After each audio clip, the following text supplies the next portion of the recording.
पशुपालक मित्रांनो, मी डॉक्टर प्रकाश पवार करत. मित्रांनो, आपल्या सर्वांना मला काही गोष्टी अत्यंत महत्वाच्या अशा बोलायच्या आहेत, किंवा शेअर करायच्या आहेत, की खरोखर या पशुवैद्यकीय क्षेत्रामध्ये पशुधनाचा विकास होतो की ऱ्हास होतो.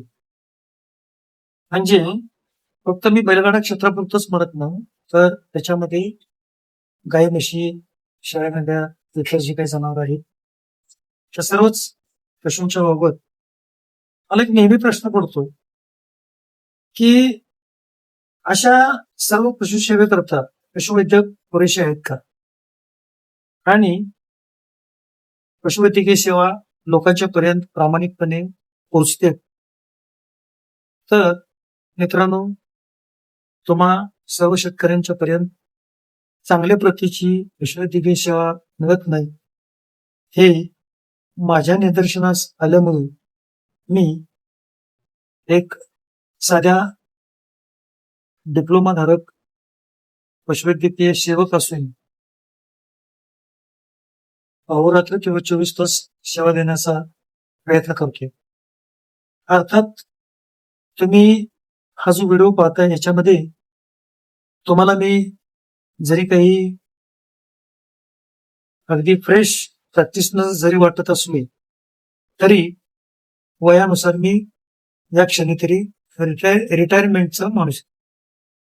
आता या रिटायरमेंट मध्ये मला खरं तर विश्रांतीची गरज आहे, असं माझ्या कुटुंबियाचं मत आहे. परंतु मला तरी वाटतं की माणूस हा कधीही अगदी जीवनाच्या अंतापर्यंत रिटायर्ड होत नसतो, आणि मलाही रिटायरमेंट घ्यायची नाही. त्याचं कारण असं की पशुवैद्यकीय क्षेत्रामध्ये आपल्या शासनाकडून ज्या काही चांगल्या सुविधा, चांगली सेवा ही मिळायला हवं ती मिळत. आणि आपल्या संपूर्ण महाराष्ट्रातील चित्र बघितलं तर पशुवैद्यकांच्या बद्दल त्यांच्या सेवेच्या परीनुसार किंवा परीने डॉक्टरांच्या विषयी मत चांगलं असं राहिलेलं नाही. आणि म्हणून स्वतः मालक डॉक्टर बनण्याचा प्रयत्न करतो. म्हणजे काहीतरी इंजेक्शनची माहिती गोळा करायची, कोणीतरी दिलेलं बघायचं, त्याची माहिती अजून काही खोलामध्ये मिळते का, त्याचे वेगवेगळे कार्य काही आहेत का, याची माहिती मिळवायची. जाणकार शेतकरी साईड इफेक्ट्स नसणारे हा इंजेक्शनचा वापर कसा करायला हवा याच्याबद्दलही जाणून घेण्याचा प्रयत्न करतो. आणि असे मालक किंवा असे बैलगाडा मालक किंवा जनावरांना सुद्धा आपल्या पशूंना स्वतः सेवा देताना दिसतात, असं मला तरी वाटतं. मग अशी वेळ पशुमालकांच्यावर काय आहे, तर आपल्यात विद्वानांची कमतरता खूप आहे, हे शासनाच्या लक्षात अजूनही आलेलं नाही. आणि म्हणूनच पर्यायाने असा जर एखादा शेतकरी डॉक्टर होण्याच्या वा पशुवैद्यकीय अज्ञानपणानं जर सेवा देत असेल, तर ती त्याची चूक म्हणता येणार नाही. परंतु हा एक त्या मुख्य जीवाचा खेळ होतो, आणि असा खेळ होऊ नये अशी मला मनापासून इच्छा आहे. आणि म्हणून एक माझ्या ज्या काही तुटपुंज्या ज्ञानातून मी पशुवैद्यकीय सेवा संपूर्ण महाराष्ट्राला देतोय, सल्ला देतोय. महाराष्ट्राच्या कानाकोपऱ्यातून फोन येत असतात. माझ्या बुद्धिमत्तेनुसार मी त्यांच्या समस्या सोडवत असतो, उत्तरं देत असतो. आणि हे करत असताना आपला हा महाराष्ट्रातील समाज खूपच अडचणीत आहे हे माझ्या लक्षात येत असल्यामुळं मी 24 तास सेवा अगदी शब्दशः देतोय. आज तुम्ही माझ्या पाठीमाग जो बैल बघताय तो मुंबई कर्जत येथून ऍडमिट झालेला आहे. आता तुम्ही म्हणाल या साध्याशा माझ्या गोठ्यामध्ये मी अशी सेवा कशी देऊ शकतो?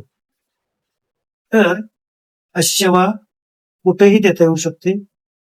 पशुवैद्यक म्हणून मी या ठिकाणी स्वतः बसलेलो आहे, थांबलेलो आहे, त्याचं ऑब्झर्वेशन करतोय, त्याला काय गरजेचं आहे याचा स्टडी करतोय, अनुभवाच्या गोष्टी वापरतोय, शैक्षणिक अनुभव वापरतोय आणि यातूनच त्याच्या जीवाशी चांगलं कसं करता येईल हा विचार माझ्या मनामध्ये आहे आणि तो मी प्रत्यक्ष कृतीमध्ये आणण्याचा प्रयत्न करतोय.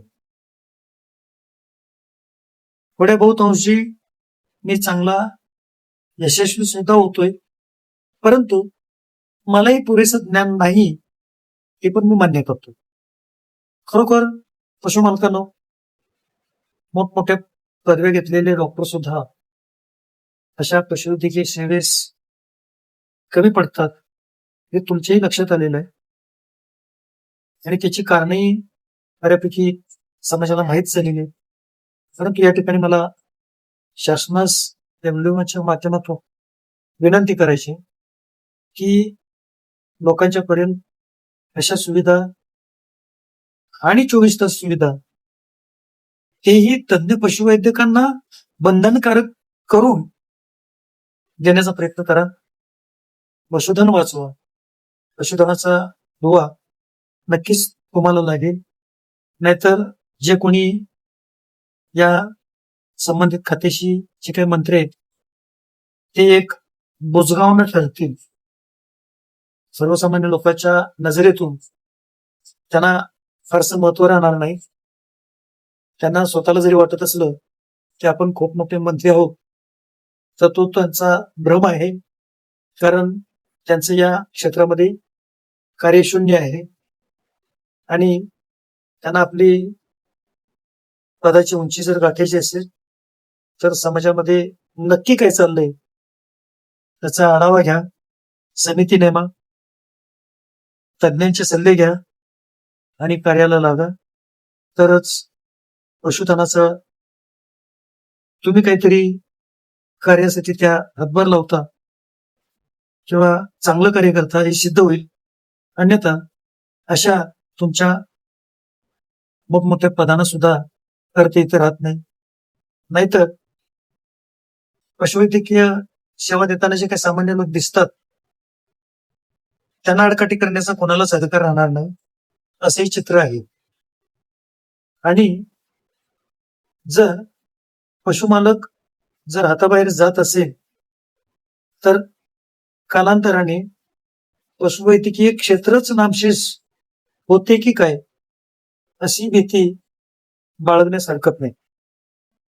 आणि यासाठी शासनाने लवकरात लवकर पावले उचलावी आणि पशुधन वाचवावं.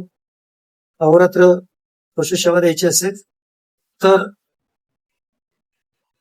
8-8 तासांच्या सेवेकरता प्रथम श्रेणीच्या इच्छा दवाखान्यामध्ये 3 पशुवैद्यकांची निर्मिती करा, त्यांना नेमा आणि त्यांच्याकडून अशी सेवा करून घ्या.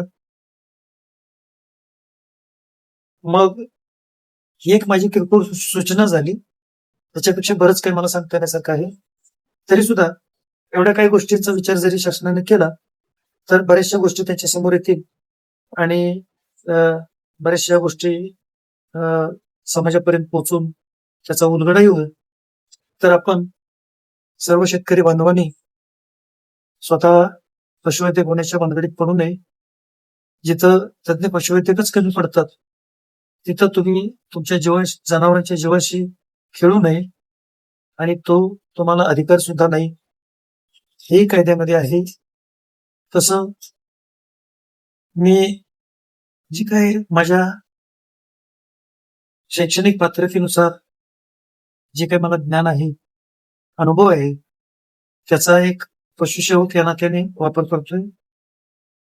समाजामध्ये त्याचा फायदा होताना मलाही दिसतोय, परंतु मी परिपूर्ण नाही हेही मान्य करतोय आणि तुम्हा सर्वांना ज्या काही समस्या असतील, प्रश्न असतील, त्या सर्वच प्रश्नांची उत्तरं आणि सल्ला यापुढे मी असंच देत राहीन. माझे